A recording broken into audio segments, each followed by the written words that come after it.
എല്ലാവർക്കും നമസ്കാരം. ഞാൻ മാത്യു മണ്ണാറകം. ഇന്ന് ഞാൻ നിങ്ങളുമായി പങ്കുവയ്ക്കാൻ ആഗ്രഹിക്കുന്നത് ചരിത്രപ്രസിദ്ധമായ ചെമ്മലമറ്റം 12 ശ്ലീഹന്മാരുടെ പള്ളിയുടെ ചരിത്രമാണ്. ഈ പള്ളിക്ക് ഒത്തിരി സവിശേഷതകളുണ്ട്. അത് ഞാൻ രണ്ടാമതായിട്ട് പറയാം. ഒന്നാമതായിട്ട് ഈ പ്രദേശം 1850കളിൽ പോലും വന്യമൃഗങ്ങളും കടുവ അടക്കമുള്ള ഭീകരജീവികളും നിറഞ്ഞിരുന്ന ഒരു കാടായിരുന്നു. ആൾവാസം ഉണ്ടായിരുന്നില്ല. 1895 ആയപ്പോഴേക്കാണ് ഈരാറ്റുപേട്ട കാഞ്ഞിരപ്പള്ളി റോഡ് പോലും വെട്ടിയത്. ഈ പ്രദേശം എടനാട് ദേവസ്വത്തിൻ്റെ വകയായിരുന്നു. പല ഊഴാൺമക്കാരുണ്ടായിരുന്നു. അവരുടെ കയ്യിലായിരുന്നു ഭൂമി. അവർക്കായിരുന്നു വിധിച്ചു കൊടുക്കാനുള്ള അവകാശം. അതായത് പാട്ട വ്യവസ്ഥയിലും വിലയ്ക്കും അതുപോലെ തന്നെ കിളച്ചുപാതി വ്യവസ്ഥയിലൊക്കെ അവർ ഭൂമി കൊടുത്തിരുന്നു. ഈ പലരും ഈ ഭൂമിയുടെ അതിർത്തി പോലും ഊഴാൺമക്കാർക്ക് അറിയില്ലായിരുന്നു. അവർ പലരും കൃത്രിമമായിട്ട് ദേവസ്വം ഭൂമി ഭണ്ഡാരഭൂമിയാക്കിയൊക്കെ സ്വന്തമാക്കിയ ആളുകളൊക്കെ ഉണ്ട്. അങ്ങനെ ഇവരോട് സ്ഥലം വാങ്ങിച്ചാണ് ഇവിടെ കുടിയേറ്റം ആരംഭിച്ചത്. കുടിയേറ്റം നടന്നത് അരുവിത്തുറ, ഭരണങ്ങാനം, വിളക്കുമാടം, പൈക, പൂവരണി തുടങ്ങിയ പ്രദേശങ്ങളിൽ നിന്നാണ് ആളുകൾ ഇവിടേക്ക് വരാനും എളുപ്പം ഉണ്ടായിരുന്നല്ലോ. അങ്ങനെ ഇവിടെ വന്ന് ഈ സ്ഥലമൊക്കെ കൈവശപ്പെടുത്തി ദേഹണം ആരംഭിച്ചു. അപ്പോൾ ഇത് ദേഹണം ആരംഭിച്ചപ്പോൾ തന്നെ കുറേ പേര് ഇവിടെ വന്നപ്പോൾ ഇവിടുന്ന് കുറച്ച് പേര് ഹൈ റേഞ്ചിലേക്ക് പോയി. അവർ ചരിത്രം സൃഷ്ടിച്ച ആളുകളാണ്.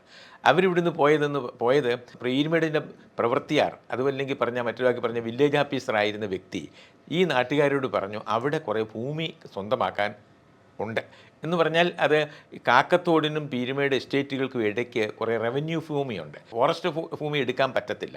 ഈ ഭൂമി വേണമെങ്കിൽ നിങ്ങൾക്ക് കൃഷി ചെയ്യാൻ ഉപയോഗിക്കാമെന്ന് പറഞ്ഞു. അന്നത്തെ ഏറ്റവും വലിയ പ്രശ്നം ഭൂമിയില്ലായ്മയാണ്. ആളുകളുടെ എണ്ണം ഞാൻ മനസ്സിലാക്കിയെടുത്തോളം തിരുവിതാംകൂറിൽ തന്നെ ഒരു 19ാം നൂറ്റാണ്ടായപ്പോഴത്തേക്കും ജനസംഖ്യ ഇരട്ടിയിൽ മിച്ചം വർദ്ധിക്കുകയുണ്ടായി. ഭൂമി കുറവും ആളുകൾക്ക് കൃഷി ചെയ്യാൻ ആഗ്രഹം കൂടുതലും. അങ്ങനെ അവർ ഈ ഭൂമിയുടെ കാര്യം കേട്ടപ്പോൾ അവരിവിടുന്ന് പോയി. അങ്ങനെ തെടനാട്ടിൽ നിന്ന് പോയ കുറേ കുടുംബക്കാരുണ്ട്. കാണക്കാലായിൽ ജോസഫ്, പുതിയടത്ത് ദേവസ്യ, വാലിമ്മ ചാക്കോ, പാറയടിയിൽ ഫ്രഞ്ചു, മേച്ചേരിൽ കുര്യൻ, കാക്കനാട്ട്, കണ്ണകത്ത്, തോമ്പിയിൽ, ആനന്ദശ്ശേരിൽ എന്നീ കുടുംബത്തിൽപ്പെട്ട മറ്റു ചിലരും കൂടിയാണ് ഈ പ്രദേശത്ത് കുടിയേറിയത്. അന്ന് വലിയ ദുഷ്കരമായിരുന്നു ഇവിടെ പോയി പറ്റുക. നടന്നു വേണം പോകാൻ. വാഗമൺ റോഡൊന്നും ഇല്ല. മല കയറിയൊക്കെയാണ് പാടുപെട്ടാണ് അവിടെ എത്തിയത്. അന്ന് എത്തിച്ചേർന്നത് പെരിയാറിൻ്റെ തീരത്തുള്ള സമ്പൽ സമൃദ്ധമായൊരു പ്രദേശത്താണ്. നല്ല വെള്ള സൗകര്യം എല്ലാം ഉണ്ട്. അന്ന് ഉപ്പുതറ എന്നുള്ള പേരില്ലായിരുന്നു. അന്ന് താന്നിമൂടെന്നായിരുന്നു പറഞ്ഞിരുന്നത്. ഇവരവിടെ പോയി ഭൂമി എടുത്ത് കൃഷിയൊക്കെ ചെയ്തു. അപ്പോൾ ആദ്യം ഹൈറേഞ്ചിലേക്കുള്ള കുടിയേറ്റത്തിന് തുടക്കം കുറിച്ചത് ഇവരാണ്. കേരള ചരിത്രത്തിൽ അവരുടെ നിർണായക സ്ഥാനമുണ്ട്. അവിടെ കയറി താമസിച്ച് ചിലരൊക്കെ തിരിച്ചു പോന്നു, മറ്റുള്ളവർ അവിടെ തന്നെ കൂടി. അങ്ങനെ ഒരു ചരിത്രം ഈ തെടനാട്ടുകാർക്കുണ്ട്, ചെമ്മലമറ്റം ഈ പ്രദേശത്തുപെട്ടവർക്കുണ്ട്. അതുപോലെ തന്നെ നമ്മൾ വിട്ടുപോയൊരു കാര്യം ഞാൻ പറയാൻ ആഗ്രഹിക്കുകയാണ്. ജോർജ് വർഗീസ് കാക്കനാട്, അദ്ദേഹം തെടനാട്ടുകാരനാണെന്ന് പറയാൻ എനിക്ക് സന്തോഷമുണ്ട്. ഇന്നും ആ കുടുംബത്തിൽപ്പെട്ട നിരവധി ആളുകളോട് താമസിക്കുന്നുമുണ്ട്. അദ്ദേഹം കേരളത്തിലെ എണ്ണപ്പെട്ട ചെറുകഥാകൃത്തും നോവലിസ്റ്റുമാണ്. ഇനി അടുത്തതായിട്ട് ഞാൻ പള്ളിയുടെ നിർമ്മാണത്തിലേക്ക് കടക്കാം.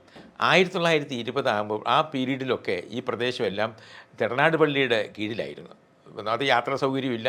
അപ്പോൾ കലേക്കാട്ടിൽ തോമാച്ചൻ എന്ന് പറഞ്ഞപ്പോൾ തെടനാട് പള്ളി വികാരി നമുക്ക് ചെമ്മലമറ്റം കേന്ദ്രീകരിച്ചൊരു പള്ളി പണിയേണ്ടത് ആവശ്യമാണെന്ന് ബോധ്യപ്പെട്ടു. അന്ന് മെത്രാൻ്റെ അനുവാദമില്ലാതെ പള്ളി തുടങ്ങാൻ പറ്റില്ല. തോമസ് കുര്യാളശ്ശേരിയാണെന്ന് ചങ്ങനാശ്ശേരിയുടെ ബിഷപ്പ്. അന്ന് പാലാരൂപത ഉണ്ടായിട്ടില്ല.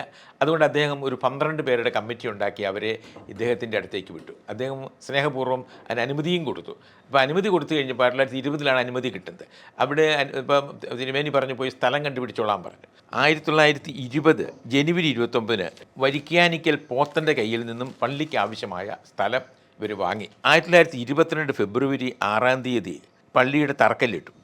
അന്ന് തെടനാട് പള്ളിയുടെ വികാരിയായിരുന്ന തോമസ് വാരിക്കാട്ടാണിത് ഇതിൻ്റെ ഉദ്ഘാടനം നിർമ്മിച്ചത്. പള്ളിയുടെ വെഞ്ചിരിപ്പ് കർമ്മം നിർവഹിച്ചത് 1929 അതിൻ്റെ വെഞ്ചിരിപ്പ് കർമ്മം നിർവഹിച്ചത് ചങ്ങനാശ്ശേരിയുടെ ആർച്ച് ബിഷപ്പായിരുന്ന തോമസ് കുര്യാളശ്ശേരി തന്നെയാണ്.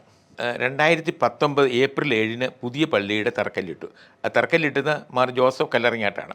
2022 ജൂൺ 2 പുതിയ പള്ളിയുടെ വെഞ്ചിരിപ്പ് കർമ്മം നടന്നത്. മറ്റൊരു പ്രധാന കാര്യം, ഭാവനാസമ്പന്നരായ വൈദികർ വന്നാൽ നിർമ്മാണ പ്രവർത്തനം നടക്കും. പല കോളേജുകളും പല പള്ളികളും പല സ്ഥാപനങ്ങളും നിർമ്മിക്കപ്പെട്ടത് ഓരോ ഭാവനാസമ്പന്നരായ പുരോഹിതന്മാർ അധികാരത്തിൽ വരുമ്പോഴാണ്. അങ്ങനെ ഒരു ആളാണ് ബഹുമാന്യനായ റവറൻ ഫാദർ സക്കറിയാസ് ആട്ടപ്പാട്ട്. അദ്ദേഹത്തിൻ്റെ നേതൃത്വത്തിലാണ് 2 വർഷം കൊണ്ട് മനോഹരമായ ചെമ്മലമറ്റം പള്ളിയുടെ പണി പൂർത്തിയാക്കി. ഈ ചെമ്മലമറ്റം എന്ന പേര് വരാനും ഒരു കാരണമുണ്ട്. എന്ന് പറഞ്ഞാൽ ചെമ്മണ്ണ് നിറഞ്ഞൊരു മൈതാനമായിരുന്നു. അതുകൊണ്ടാണ് ചെമ്മല മറ്റം എന്നുള്ള പേര് വന്നത്. ഈ 12 ശ്ലീഹന്മാരെന്നുള്ള പേര് കുര്യാളശ്ശേരി തിരുമേനി നിർദ്ദേശിച്ചതാണ്. അതിനൊരു കാരണമുണ്ട്. 12 പേരുടെ കമ്മിറ്റിയാണ് ഈ പള്ളിപ്പണിക്ക് വേണ്ടി തിരുമേനിയെ കാണാൻ പോയതും സ്ഥലം കണ്ടുപിടിക്കാനും എല്ലാം പോയത്. അപ്പോൾ ഈ 12 പേരുടെ കമ്മിറ്റിയാണ്ട് പിതാവ് തന്നെ പറഞ്ഞത് നമുക്ക് 12 ശ്ലീഹന്മാരുടെ പേരാവട്ടെ എന്ന് പറഞ്ഞാണ് ഈ പേരിട്ടത്. ഈ പേര് വന്നപ്പോഴാണ് മനസ്സിലാകുന്നത് ഏഷ്യയിലെ തന്നെ ആദ്യത്തെ പേരാണ്. 12 ശ്ലീഹന്മാരുടെ പേരിലുള്ള പള്ളി ഏഷ്യയിൽ വേറെ ഇല്ല. അതുപോലെ പിന്നെ മറ്റൊന്നുകൂടിയുണ്ട്, ഏറ്റവും വലുതും ആദ്യത്തേതുമാണ് ഈ പള്ളി. അങ്ങനെ ഒരു പ്രത്യേക സ്ഥാനം ഈ കത്തോലിക്ക പള്ളികളുടെ ഇടയിൽ ഈ പള്ളിക്കുണ്ട്. അത് കഴിഞ്ഞ് കാലങ്ങൾ കഴിഞ്ഞു. അത് കഴിഞ്ഞ് പിന്നെ 1920 വീണ്ടും ഈ പള്ളി പലതവണ പുതുക്കി പണിതു. 1920 വീണ്ടും ഈ പള്ളി പണിയാനുള്ള 19 ഏപ്രിൽ 7 പുതിയ പള്ളിയുടെ തറക്കല്ലിട്ടു. അത് മാറി ജോസഫ് കല്ലറങ്ങാട്ടാണ് നിർവഹിച്ചത്. 2022 ജൂൺ 2 പുതിയ പള്ളിയുടെ വെഞ്ചരിപ്പ് കർമ്മം നടന്നു. വലിയൊരു സംഭവമായിരുന്നു. അപ്പോൾ ഈ വെഞ്ചരിപ്പ് കർമ്മം നടക്കുന്ന സമയത്ത് മറ്റ് പല ബിഷപ്പുമാരുടെ സന്നിഹിതരായിരുന്നു.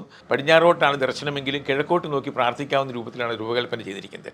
ലോകത്തിലെ ഏറ്റവും മികച്ച പള്ളികളുടെ മാതൃക സ്വീകരിച്ചാണ് ഇത് ചെയ്തിരിക്കുന്നത്. അപ്പം അങ്ങനെ ഈ പള്ളിക്ക് ഒത്തിരിയേറെ അകത്തെ മനോഹരമായ ചിത്രപ്പണികൾ വെച്ചിട്ടുണ്ട്. ചിത്രപ്പണികളെന്ന് പറഞ്ഞു കഴിഞ്ഞാൽ മനസ്സിനും കണ്ണിനും കാതിനും എല്ലാം ഇമ്പം പകരുന്ന ഒരു പള്ളിയാണിത്. ചില കയറ്റപ്പുറത്ത് നല്ല ഭംഗിയാണ്, അതിമനോഹരമായ ഈ പള്ളി. അത് പള്ളി തുടങ്ങിയ സമയത്ത് 200 കുടുംബങ്ങളാണ് ഉണ്ടായിരുന്നു. ഇപ്പോൾ അവിടെ 900 കുടുംബങ്ങളുണ്ട്. കത്തോലിക്ക കുടുംബങ്ങൾ ഈ പള്ളിയുടെ കീഴിൽ പ്രവർത്തിക്കുന്നുണ്ട്. അപ്പോൾ അങ്ങനെ വളരെയേറെ സവിശേഷതകളുടെ പള്ളിയാണിത്. 1926 ഇവിടെ ആരംഭിച്ച LP സ്കൂള് 1979 UP സ്കൂളായും 1989 ഹൈസ്കൂളായും ഉയർത്തപ്പെട്ടു. ഈ സ്കൂളിൻ്റെ പേര് ലിറ്റിൽ ഫ്ലവർ ഹൈസ്കൂൾ ചെമ്മലമറ്റം എന്നാണ്. ഇതിൻ്റെ പ്രത്യേകതയെന്ന് പറഞ്ഞാൽ നല്ല കെട്ടിട സൗകര്യമാണ്. സ്പോർട്സിനും ആർട്സിനും എല്ലാം വളരെയേറെ പ്രാധാന്യം കൊടുക്കുക. പ്രകൃതി സ്നേഹം, അവരുടെ കൃഷി തുടങ്ങിയ കാര്യങ്ങൾക്കെല്ലാം കുട്ടികൾക്ക് നല്ല പരിശീലനം ഈ സ്കൂളിൽ നൽകുന്നുണ്ട്. ധാരാളം വിദ്യാർത്ഥികൾ പഠിക്കുന്നു എന്ന് തന്നെ ഇവിടെ നല്ല അച്ചടക്കവും വിജയശതമാനം ഉണ്ടെന്നുള്ളതിൻ്റെ തെളിവാണ്. അങ്ങനെ അഭിമാനകരമായ ഒരു ചരിത്രമാണ് ഈ പള്ളിക്കുള്ളത്. അതിൽ നിന്നും മറ്റു പല പള്ളികളും പിൽക്കാലത്ത് പിരിഞ്ഞു പോയിട്ടുണ്ട്. ചേറ്റിത്തോട് പള്ളി, അതുപോലെ വാരിയാനിക്കാട് പള്ളി, ഇതൊക്കെ ഇവിടുന്ന് പിരിഞ്ഞു പോയ ഇടവകളാണ്. മാത്രമല്ല അവിടെ പിന്നെ ഇംഗ്ലീഷ് മീഡിയം ഹൈസ്കൂളുണ്ട്, കാർമൽ ഹൈസ്കൂളുണ്ട്, വാരിയാനിക്കാട്ടുണ്ട്. പിന്നെ അതുപോലെ ചില കപ്പേളകൾ ഇവിടുന്ന് പിരിഞ്ഞു പോയിട്ടുണ്ട്. അങ്ങനെ വളരെ അഭിമാനകരമായ ഒരു പാരമ്പര്യമാണ് ഈ പള്ളിക്ക് അവകാശപ്പെടാനുള്ളത്. ഇതോടൊപ്പം എനിക്ക് നിങ്ങളോട് പങ്കുവയ്ക്കേണ്ട മറ്റൊരു പ്രധാനപ്പെട്ട കാര്യമുണ്ട്. അത് ഈരാറ്റുപേട്ട കാഞ്ഞിരപ്പള്ളി റോഡിൻ്റെ ചരിത്രമാണ്. പലർക്കും അതറിയില്ലെന്നുള്ളതാണ് സത്യം. ഇതുണ്ടാകാനുള്ള പ്രധാന കാരണം ജോൺ ഡാനിയൽ മൺട്രോ, അതായത് പഴയ തിരുവിതാംകൂർ ദിവാനായിരുന്ന കേണൽ മൺട്രോയുടെ കൊച്ചുമകനാണ്, മകൻ്റെ മകനാണ്. അദ്ദേഹത്തിന് മൂന്നാറിലുള്ള തേയിലത്തോട്ടം, കാപ്പിത്തോട്ടമായിരുന്നു അന്ന്. അത് നിർമ്മിക്കുന്നതിന് വേണ്ടി സ്ഥലം വാങ്ങണം. അപ്പോൾ അന്വേഷിച്ചപ്പോൾ പൂഞ്ഞാരത്തമ്പുരാൻ്റെ വകയാണ് ഈ സ്ഥലമെന്ന് മനസ്സിലായി. അപ്പോൾ അദ്ദേഹം അതിനുവേണ്ടി ഈ സ്ഥലം വാങ്ങാൻ വേണ്ടി, അതായത് 1.5 ലക്ഷം ഏക്കർ ഭൂമിയാണ് വാങ്ങാൻ വന്നത്. അതിന് പുറമേ ഒരു വിരിവായിട്ടൊരു 1 ലക്ഷമുണ്ട്. മാങ്കുളം ഏരിയ അല്ലയിൽ പെടുന്നത്. അത് കാണാൻ വേണ്ടി അദ്ദേഹത്തിന് ഇവിടെ വരണം. അന്ന് KK റോഡുണ്ട്, ഇങ്ങോട്ട് ഈരാറ്റുപേട്ടയ്ക്ക് വഴിയില്ല. അതിനുവേണ്ടി അദ്ദേഹത്തിന് വരാൻ വേണ്ടിയാണ് സത്യത്തിൽ ഈ റോഡ് നിർമ്മിക്കുന്നത്. ഭരണങ്ങാനക്കാരനായ ഒരു നമ്പൂതിരിപ്പാടാണ് ഈ സർവേ ചെയ്ത് ഈരാറ്റുപേട്ടയ്ക്ക് റോഡ് വെട്ടിയത്. അതിന് റോഡ് വെട്ടിയപ്പോൾ അതിന് നേതൃത്വം കൊടുത്തത് പുലിക്കിയിൽ ഉണ്ണിയും അതുപോലെ തന്നെ അരുവിത്രപ്പള്ളിയുടെ വികാരിയായിരുന്ന പുതനപ്പുറയിൽ ലൂക്ക കത്തനാരുമാണ്. അവർ രണ്ടുപേരാണ് റോഡ് നിർമ്മാണത്തിന് നേതൃത്വം കൊടുത്തത്. അപ്പോൾ അങ്ങനെയാണ് ഈ റോഡിന് മൺട്രോ റോഡെന്ന് ഒരു പേരുണ്ട്. ഈരാറ്റുപേട്ട കാഞ്ഞിരപ്പള്ളി റോഡിന് മൺട്രോ റോഡെന്നൊരു പേര് കൂടെയുണ്ട്. അപ്പോൾ അങ്ങനെ ഈ തടനാടിൻ്റെ ചരിത്രം, അല്ലെങ്കിൽ ആ പ്രദേശത്തിൻ്റെ ചരിത്രം മാറ്റി എഴുതിയ റോഡാണത്. പിൽക്കാലത്ത് തീർച്ചയായിട്ടും അന്ന് ചെറിയ റോഡായിരുന്നു. അത് വാഹന സൗകര്യങ്ങളൊന്നും കുതിരപ്പുറത്ത് വരാൻ വേണ്ടിയാണ് ചെയ്തത്. മൺട്രോ കുതിരപ്പുറത്താണ് പൂഞ്ഞാർ പാലസിൽ പോയി അദ്ദേഹത്തെ സന്ദർശിച്ചത്. അത് ഞാൻ വേറൊരു വീഡിയോയിൽ പറയാം. അപ്പോൾ അവിടെ പോയപ്പോൾ അദ്ദേഹം ഇങ്ങനെ ഈ വഴി വന്നാണ് അദ്ദേഹം പോയത്. അതൊരു വലിയ സംഭവം തന്നെയായിരുന്നു. അപ്പം നമ്മുടെ നാടിൻ്റെ മുഖച്ഛായ തന്നെ മാറ്റിയ ഒരു റോഡായിരുന്നു അത്.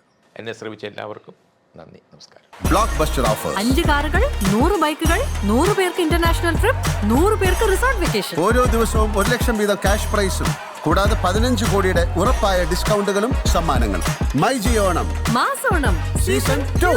Emerge eye and ENT hospital, private bus സ്റ്റാൻഡിന് സമീപം, Erattupetta. Rani rice and flavours. രുചിച്ചു തന്നെ അറിയണം ഈ പാരമ്പര്യത്തിന്റെ മേന്മ. ലിതൻസ്, അണമുറിയാത്ത ജലപ്രവാഹം. Pumps and motors, float switches, capacitors and valves. ലിതൻസ്.